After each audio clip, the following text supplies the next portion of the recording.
Hi guys, welcome back to No Place to Be. It's James here, Alex on my right, Matt on my left. First time we've all been on camera together. I know you've all been waiting for this moment. It's pretty historic. Welcome to the channel again. Say hello. Hello. Hello. Good. Right, so I've had quite a lot of comments on YouTube already asking how much it costs to get into motorbikes, especially sort of bikes we've got. So here's a little model replica of a Triumph T100. Same sort of price bracket as our bikes. I know you all want to know how much it costs. No bullshit. This video, we're going to lay it all out step by step, from doing your tests, getting your bike, everything right through to all the mods and gear you're going to want to get on the road. So we're going to break it down. Alex is going to kick start things off with theory and direct access course. Let's go. Right, straight into it. So, you're a little noob, you know nothing about bikes, you don't know any theory, you've never ridden a bike in your life. This is the level that we came in. So the first step you want to be doing is your theory test. If you can ride a car, drive a car, same thing. If you can drive a car, it's pretty much the same test. I think there's about 2 or 3 questions that are different on there. Honestly, it's a bit of a money-making racket. The three questions that are different are something like, what would you do if you had a pillion on? And what do you do with a bike before you go on long journeys? How do you clean your visor? Honestly, is it A, petrol? Is it B, clean oil? Or is it C, soapy water? I know I got it wrong twice. I thought oil would clean it up. turns out it's soapy water, so remember that one. Can I that leave for you to free? even remember how much weight you can tow on a motorcycle? Oh, no. So I've got no Well, idea. I know you're our over limit already. Right. Oh, bench out more recognition. So your theory test is going to cost, I think it's about 25 quid. Correct. So you need that before you can do any CBT or anything like that. So you So can do your CBT, can you? but you can't do your full Mod 1. mod. There we go. Mod one. There you 25 quid. So 25 quid gone. Not too bad. Right. Then you actually want to start doing your lessons, your CBT, and all that. So you're probably better off doing, if you're coming in from the level we did with no riding experience, you can do the direct access course. Yep. You're looking at about 600 to £1,000, so call it about 800 quid most riding schools up and down the country. This is in Probably England. more expensive down south, let's be honest. Yeah. Yeah, so in Alex's example, he went with a private one-person motorbike instructor who sorted him out with a sweet deal. What did he charge you, like 500 or 600 quid? So yeah, so Got lucky? Should have been about 700. Yeah, Proper sound guy, EAW school in Rotherham if anyone's Yeah. interested. exactly. Nice guy, would recommend. So Yeah. straight away, 850 quid is just to get into biking. Yeah. Whereas I went with a dedicated riding school, and they've had a bit more set in stone prices. Passed first time on everything. I'd only had a few lessons, and mine was fixed cost 950. So it depends where you go and who you do it with as to how much you're going to pay. But it's going to be somewhere between 600 to £1,000. So that's your first thing. It's going to cost about £1,000 for you to do all your lessons and your tests and your theory and get road legal. Yeah. Section 1 finished. Right then, so you've booked your direct access and your theory, and you're just ready and raring to get on the road. You're going to need some gear. What kind of gear you're going to get is essentially going to be down to what kind of bike you want. So if you're a sporty kind of bike guy, then you're more Your RST Alpine stuff. Stars and that sort of stuff. Maybe a full one suit, but that's not the kind of thing we obviously went for. We've got Bonnevilles, so riding jeans, wax cotton jackets, leather boots, that kind of thing. One thing I'd say is buy the gear that you intend on wearing Yeah. after you've passed. It's quite easy to go in and spend 50 quid on like cheap shit. Yeah, so I made that mistake. Maybe we can insert some pics of me in my lessons.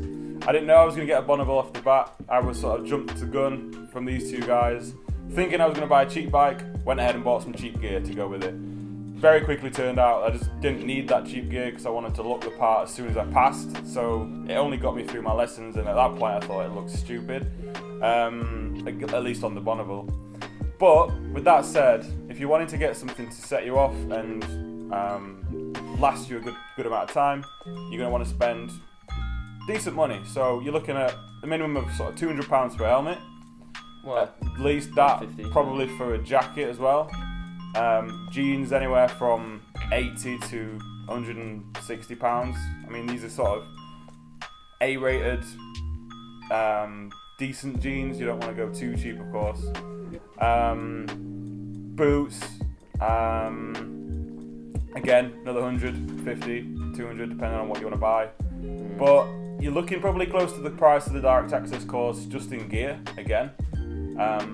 So close bear to that in £1,000. mind. 800 to £1,000, innit? Yeah, that's before you've even bought the bike. So Something to factor in, because obviously we're going to break this budget down for you in full and give give you a good idea of how much it's going to cost to get this set up, because I know it stressed me out just planning how much all these little things are going to cost, and if I had a video like this breaking it down, it would have helped me out. So yeah, but we didn't budget anything. We just sort of went, right, what's next, and then had to figure out what to buy and how much to spend. oh, there's a grand gone. Just like that, you know. It's come as a shock. So Yeah, so that's gear close to £1,000, so you can use that throughout your tests and when you get your bike. So that leads us on to the next price point, and this is going to be your biggest cost, and that's buying your bike. Obviously it depends what sort of bike you want, and as you've seen from our videos, we've all got really high-end premium Triumphs, 2 Triumph T120s and a Triumph Speed Twin. Now obviously these are pretty expensive bikes compared to what a lot of people are going to buy for first time round, but this is our experience and we're not going to give any bullshit. So we all bought ours second hand, and they all had a few miles on the clock. I think mine had 1,200 miles on. mine about 500 on. 500. That's Like 4K, it was quite a lot, man, but yeah. That's still not a lot in grand scheme of things. And they were all kind of 12 unsold. About 12 unsold, so they're all 19 plates, and we bought them in 21. So yeah, they all came in at pretty much exactly £9,000. I think mine was 8,999. Did yours the same?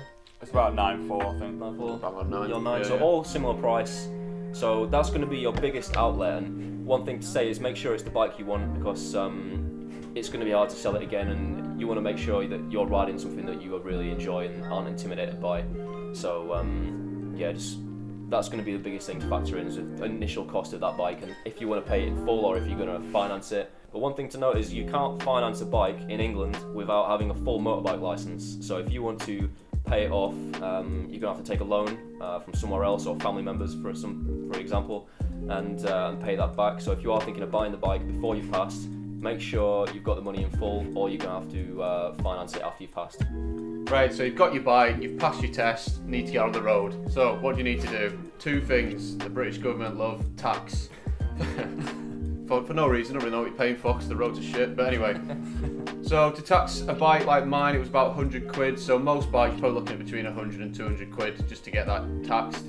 And then secondly, obviously what you're going to need is insurance. This is dependent on the bike that you get. The more expensive bike, powerful bike, obviously insurance goes up, same with cars. So just an example, the insurance on a Bonneville T120, which is obviously what I've got in Birmingham, which is a fruity area, let's say. And this is key to stress, as a 24-year-old new-time rider with no experience in a shithole in a city area. You might have a few years on a car policy as well, which helps. Couple of years no claims, but if you're in your 20s, So fresh off my test, that Fresh-faced. night, got it insured after, like I said, just passing. It came to around 800 quid, which I don't think is too bad, to be fair. It's a bit pricey, obviously, it's not a small amount of money, but 800 quid to £1,000 you're looking at to insure a bike like that. Obviously, cheaper bike, you're looking at more like 500 quid. Other thing to note as well, you can get insurance with or without pillion insurance cover. So I don't think Alex has got pillion cover. I did go for pillion cover because I thought it might be quite nice to put someone on the back He's a eventually. player, No, you're going to get a bike like this, you're going to get in a lot of ass, and you're going to need some insurance for that ass. So obviously mine, with pillion insurance, I went via Triumph direct insurance cover, and mine cost £1,200. So I know mine's a more powerful bike, and I went pillion cover, so it was £1,200, which was again steep as fuck. 24-year-old, first time rider, insured the day of passing my test. They're going to slap you with an extortionate fee, but again, if you've already gone this far, it almost feels like, well, what's another 1,200 quid? So And a small message of hope as well, because obviously this is a quite daunting message if you're hearing this in your 20s and like us wanting to get into biking. A bit of word of hope. Mine was about £1,000 first year, but I've just renewed it for the second year now, and it's dropped pretty much half. It's about £550. So it will come down. 1 year on a bike and no claims. You're good to go. Another, £450 off. no claims to be. Like, comment, subscribe, plug.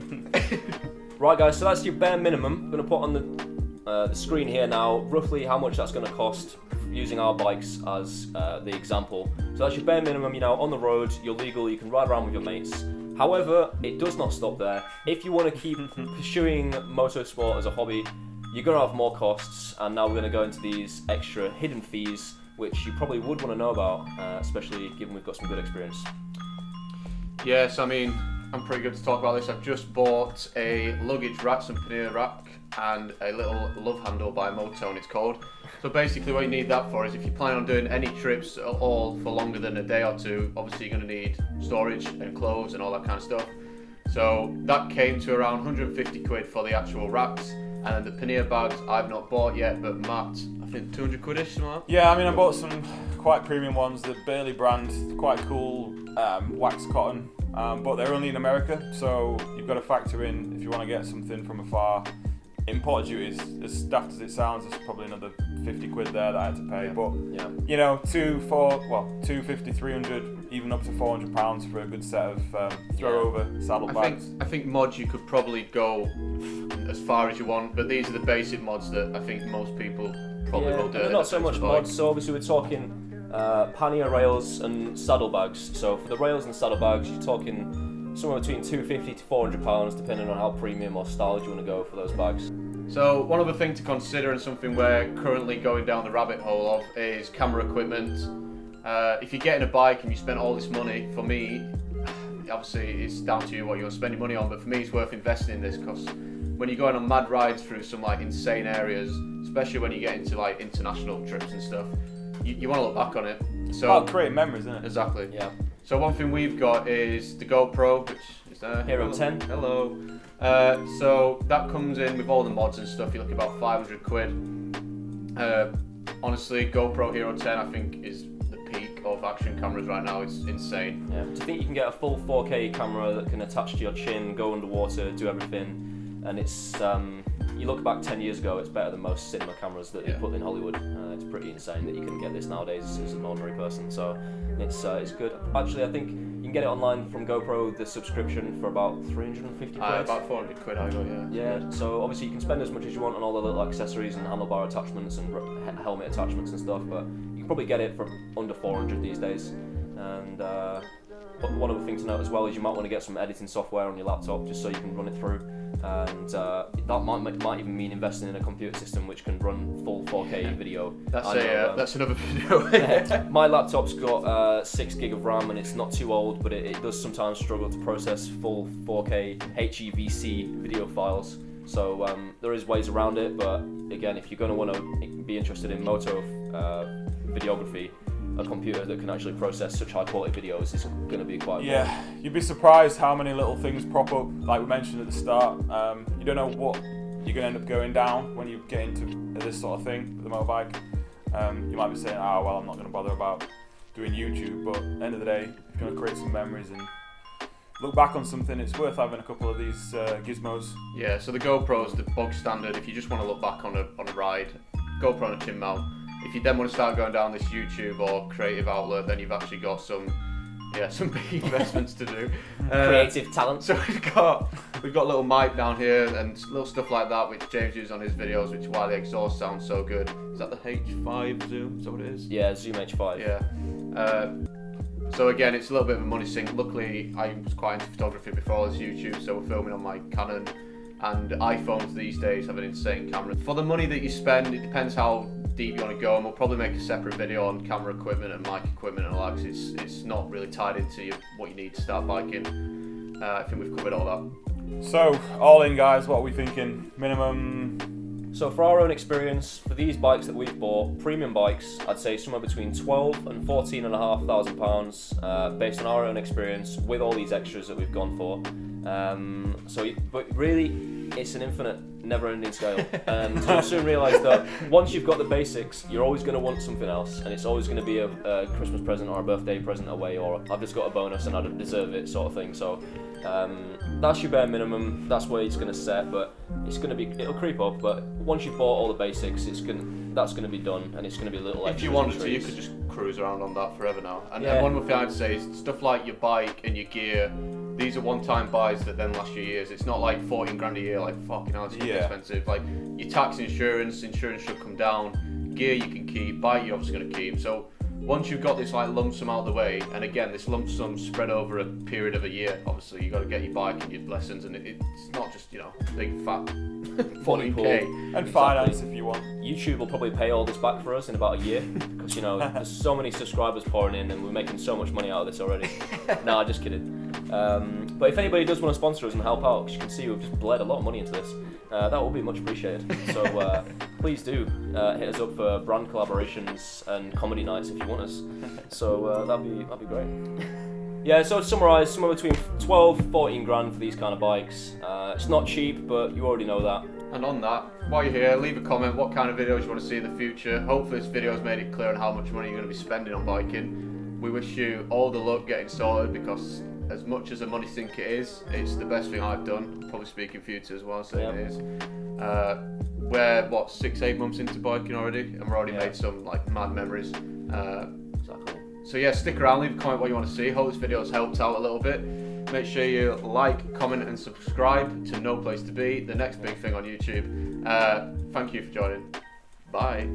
Ciao.